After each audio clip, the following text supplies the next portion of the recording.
عقل مندوں کے لیے ایک زبردست مثال. ہم تربوز خریدتے ہیں، واٹر میلن. مثال کے طور پہ 5 کلو کا ایک تربوز ہم نے خریدا، اور جب اسے کھانے لگتے ہیں تو پہلے اس کا چھلکا اتارتے ہیں نا. 5 کلو میں سے کم از کم 1 کلو کا تو چھلکا نکل جاتا ہوگا، یعنی آلموسٹ 20%، 20% تو کم ہو جاتا ہے. مگر کیا کبھی ہمیں افسوس ہوتا ہے اس کا؟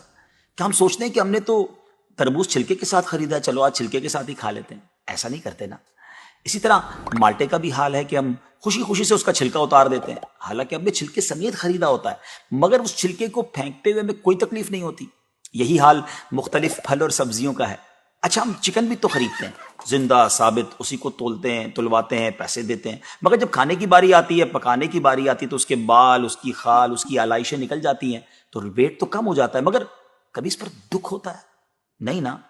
تو پھر 40,000 میں سے 1,000 دینے پر، 1,00,000 میں سے صرف 2,500 دینے پر ہمیں کیوں بہت تکلیف ہوتی ہے؟ حالانکہ یہ صرف 2.5% تو بنتا ہے، یعنی 100 روپے میں سے صرف 2.5 روپے.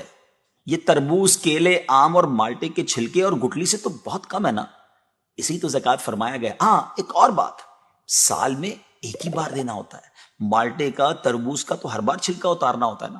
یہ 100 روپے میں سے 2.5 روپے یا 1,00,000 میں سے 2,500 روپے سال میں ایک ہی بار دینا ہوتا ہے، اور اسی کو زکوٰۃ کہا گیا. کیا برکت والا کام ہے یہ. مال بھی پاک، ایمان بھی پاک، دل اور جسم بھی پاک، اور معاشرہ بھی خوشحال. اتنی معمولی رقم، یعنی 40 روپے میں سے صرف 1 روپے، اور فائدے کتنے زیادہ، اجر کتنا زیادہ، برکت کتنی زیادہ. تو اب اپنی زکوٰۃ ہم نے پوری دینی ہے.